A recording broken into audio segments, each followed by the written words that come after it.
Yes, guys, what's going on? Welcome to AdamMcKola TV. I am Adam. We are back. This is the preview ahead of Manchester United against Manchester City, semi-final of the League Cup. A repeat of last year's semi-final, which was a double-header.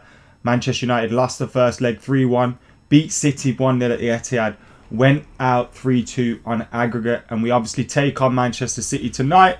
But the game will be settled on the day. Yes, it will be settled on the day. So we won't need any second leg. We won't need any away goals, any of that stuff. And hopefully it won't be as bad at Old Trafford for Man United as it was in the first leg of the semi-final last year. Do you remember that? Trying to play out from the back with Phil Jones, constantly giving the ball away, sitting deeper and deeper, causing mistake after mistake after mistake. It was not a pretty sight for Manchester United at Old Trafford against Manchester City last year. Fingers crossed it will be better this time around. Obviously a huge game for Manchester United coming up. After getting to 3 out of 3 of the last semi-finals Manchester United could have got to in the last cup competitions, Europa League, the FA Cup, and of course the League Cup last season as well. We failed to make any of those semi-finals or turn any of those semi-finals into finals. And Man United, we have to be turning those kind of things into a trophy. You'd think if we got to 3 semi-finals in a season, we'd win at least 1 trophy. Now, obviously, we come up against Chelsea, we come up against City, we come up against some difficult opposition in those games. But it's not good, and you don't want it to become a topic of conversation. Oh, Ole Gunnar Solskjaer can't get through semi-finals. Oh, Ole Gunnar Solskjaer can't do this, can't do that. So you need to put those talks to bed. And it would be a massive blow to Manchester City if we could do it. They've won the last 3 League Cups on the spin, maybe 4, but I think it's definitely 3. I think they're going for the 4th one on the spin now, under Pep Guardiola. They have previous in this competition. It's Jose Mourinho's Spurs who are waiting the final. Jose obviously has previous in this competition. No one's won the trophy more than him, so it's still a very competitive League Cup, Carabao Cup, whatever you want to call it, and a big game for Manchester United tonight, one that we need to do well in, and I'm confident we will do well in as well. We'll be looking at the team news later on today. We'll be looking at my predicted 11. We'll be looking at all those kind of things ahead of this game, which is a big game for Manchester United, and we'll be getting your thoughts as well, so keep your thoughts coming in in the comments below. City released some staff with COVID. So yes, let's get into this now. We've heard this morning that Manchester City, some of their staff, or they've had more positive COVID tests now. We've seen Manchester City have had a number of games called off because of the fact that they've had a number of COVID tests return positive. Man City confirmed 3 new positive COVID tests just hours before the Man United clash. The Premier League club has now seen 8 players contract coronavirus as they prepare for the Carabao Cup semi-final tie at Old Trafford. Man City have confirmed that 2 more players and 1 additional staff member have tested positive. Those players who tested positive this time around are goalkeeper Scott Carson and 18-year-old midfielder Cole Palmer. So 2 players who are highly unlikely to feature in this game anyway.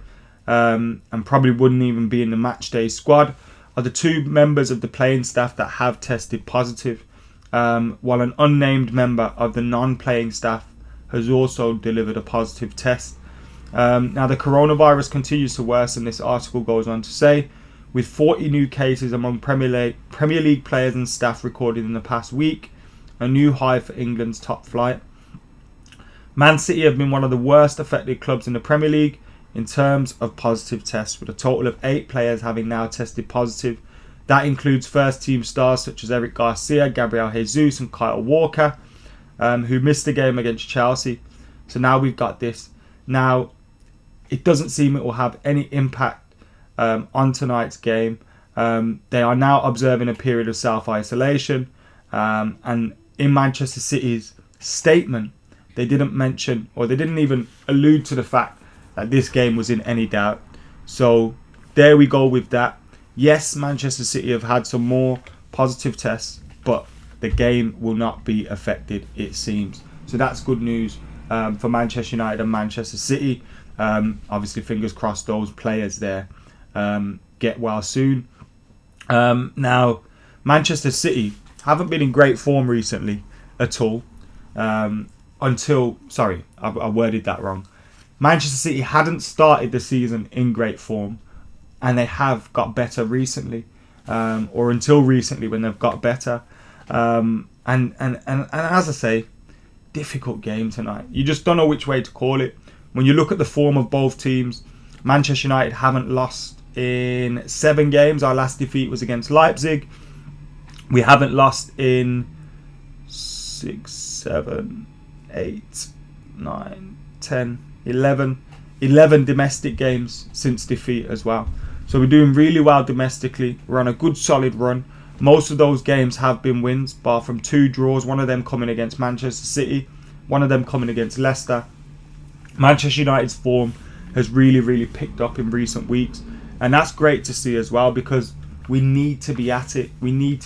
But you look at Manchester City's form, and they too have started to get up some results and pick up some results.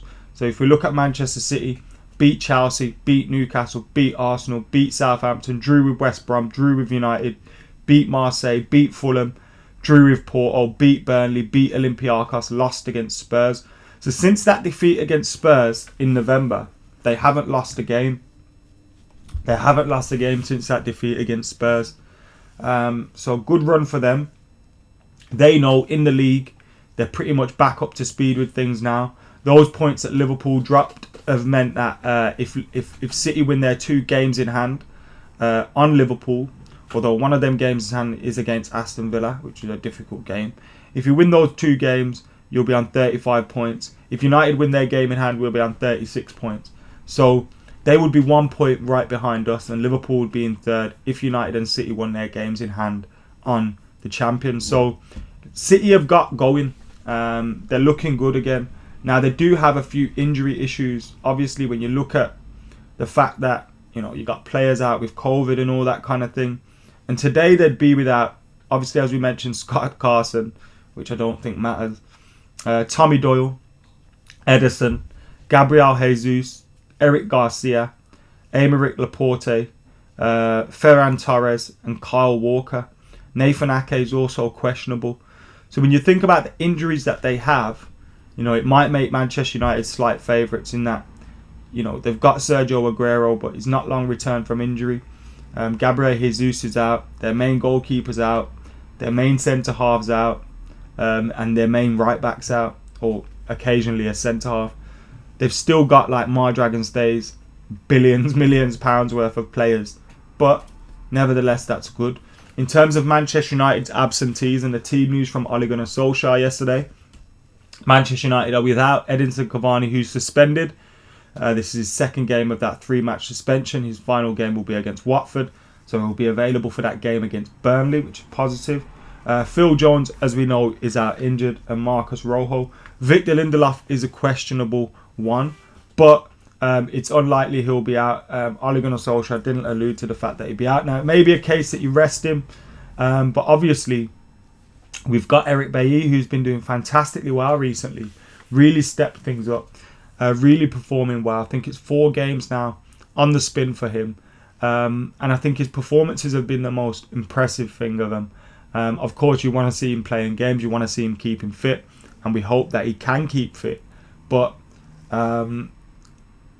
you look at Eric Bailly's form, and he could be that centre half alongside Harry Maguire that we're looking for.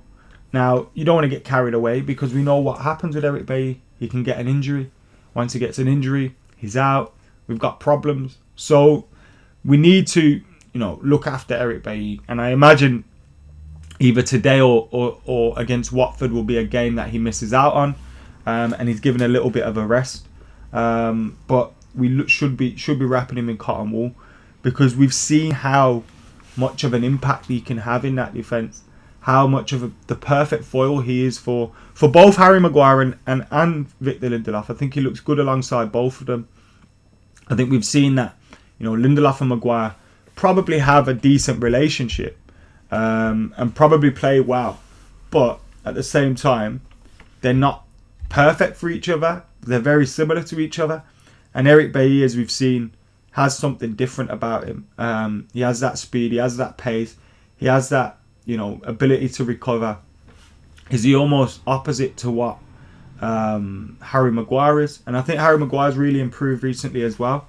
A lot of that could be down to playing alongside Eric Bailly, who is more suited to him. But obviously, Harry Maguire's form has stepped up as well, which we really needed to see. Axel can play against Watford, says Sean. Rest Bailly then. I think that might be the way we go. I've got an interesting team news as well. Predicted 11, so keep an eye out for that. That's coming up soon. Adam in the comments says, hope Donny plays today. Ads, who's probably called Adam as well, could be called something else, says, don't even bother mentioning Jones. The bloke is never fit. It's true. In my opinion, it has a lot to do with chemistry, says PG in the comments. There's good chemistry there between them, but I think we've all seen Maguire do that thing where he blocks someone, but then the game kind of freezes, and it could happen anywhere in your box. And it happened the other day, I think, against Aston Villa. And Maguire blocked someone. He had them kind of stuck there, and Eric Bailly just ran around both of them and got the ball. And it's usually Maguire will give away a foul or give away the ball there in those positions when he kind of makes a good, but his feet are too heavy and he's too square on. And Eric Bailly just kind of provides that perfect foil for him. Greetings from Kazakhstan, says Alec. How you doing, mate? Hope you're doing well. Rahul says, you think Pogba, McTominay, Fred, Bruno all can start in the same team just like the last time? I think they can start in the same team. Are we going to see McTominay and Fred again today? I'm not too sure, I'm not too sure. Now, everyone obviously, we look at Fred and McTominay in the bigger games. We go with Fred and McTominay. But I'd argue that he's probably not the best one. It's very one-dimensional. Now, I think in certain games you go for it. But we need to, in this game, have a little bit more about ourselves as well. We saw in the last game against Manchester City that we had that stability, but we didn't really have more going forward. It was a stalemate. It was a 0-0. It was, it was a bit dull. And this is a cup game. We need to win it. We don't want to be risking it, letting it go to penalties or anything like that. We know Manchester City are a supremely talented team who can cause us problems. So we really need to go for it. And I think be on the front foot as well. Per Christian, thank you for getting involved in the comments, and thank you for your comment, mate. When is the latest they can cancel the game, says Minnie. Well, we saw Spurs' game get cancelled a couple of hours before. But it looks like this one won't be. Fingers crossed that's the case. Sebastian says, sounds weird, but we could do with Slabhead getting a yellow today. He's sitting on a yellow off a 1-game ban. He would then miss the Watford game, which is fine. Did I hear a rule where suspensions stick to the competition? Or am I wrong? I don't know. I knew that, obviously, domestic bans are in domestic games, but I thought there was a new rule in cup competitions. Maybe I made that up. Thank you, Catastrophe, for your comment. Donny maybe needs a few games, but we don't know what it's like behind the scenes. Maybe he's happy and understands the process Ollie is going through, says Sean. Yeah, I'm not too worried about Donny van der Beek's future at United. He'll get game time. I think Ollie will be saying to him as well, look, Pogba's probably leaving soon. A huge chance here. You're the replacement for him. At times we've got to go a certain way, but you will get game time. And I think Donny will get more game time. And I think he will prove to be a good player for Man United. That's what leaves me so confident with the remainder of the season. We've got ourselves into this position, particularly in the league, domestically, you look at it. And we haven't had Martial really scoring like he was last year. Greenwood scoring like he was last year. I still think there's more to come from Cavani. More to come from Donny van der Beek. More to come from Pogba. So when you consider all these things, there's still a lot more to come from United. And we need to just fucking keep it going, keep that momentum going, and keep that positivity as well. Saw it at the end of the game against Villa. It was massive.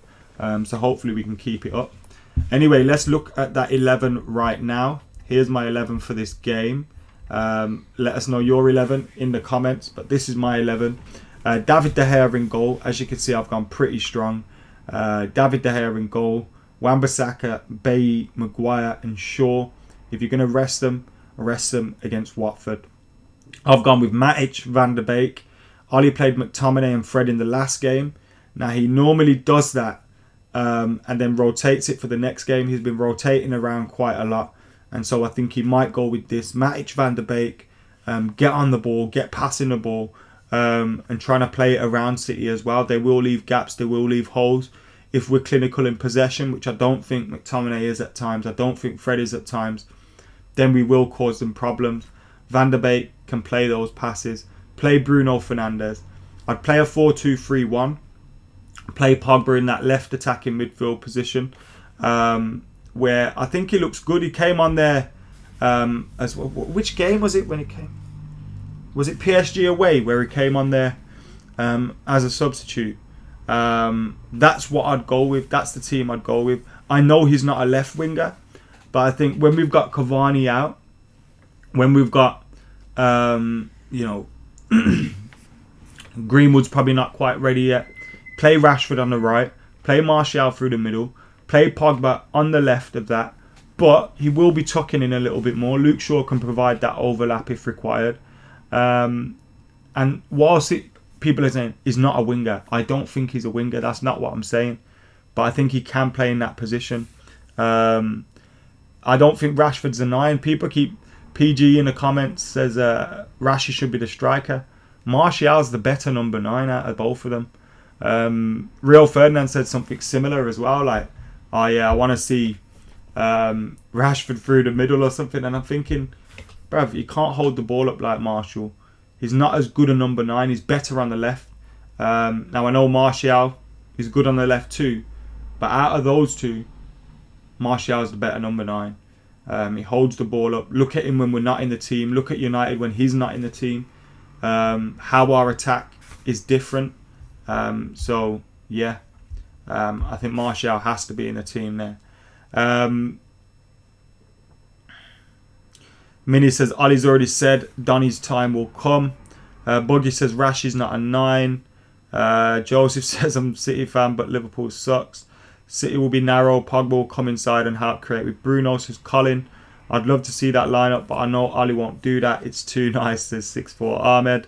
No Fred, says Rahul. Yeah, no Fred. This lineup, question mark, no way. Rashi is an inside forward, I agree, Sanjeev. That's where you want to see him. That's my lineup. I know Fred's normally well against this team. Maybe you put Fred in alongside Danny van der Beek.